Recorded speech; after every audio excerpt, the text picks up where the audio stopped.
இப்போ நம்ம குடும்பத்தில் நிறைய பேர் உறவுகளில் அகால மரணம் அடைஞ்சிடுறாங்க.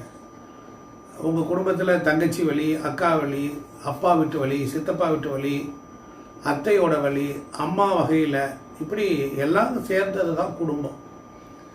அந்த குடும்பங்களில் யாராவது அகால மரணம் அடைஞ்சிருவாங்க. அது நம்ம ஜாதகத்தில் தெரியும். அது நம்ம ஜோசியர்கள் சொல்ல மாட்டாங்க. அது காரணம் என்ன அப்படின்னா, சில பேர்கள் ரொம்ப பாசிட்டிவாக சொல்லலாம், அவங்க மனசை ரொம்ப உடைஞ்சு போயிட்டு சொல்ல மாட்டாங்க. பட் நாடி ஜோதிடத்துலேயும் சோழி பிரசன்னத்துலேயும் அதை ரொம்ப தெளிவாக சொல்லிடுவாங்க. சோழி பிரசன்னத்துலங்கிறது முத்து போட்டு பார்ப்போங்க. கேரளாவில் அஷ்டமங்கல பிரசன்னம், இந்த மாதிரி சோழி பிரசன்னம் போட்டு பார்க்கும்போது பிரேத சாபம், அதற்குரிய பிரச்சனைகளையும் அதனால் வரக்கூடிய துன்பங்களையும் தெளிவாக சொல்லுவாங்க.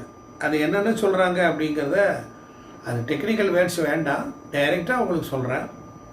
ஒரு குடும்பத்தில் சில பேருக்கு கடுமையான வயிற்று வலியை கொடுக்கும். கடுமையான வயிற்று வலியாக இருக்கும். அதுக்கப்புறம் ஒற்றை தலைவலி வந்துக்கிட்டே இருக்கும். இல்லைன்னா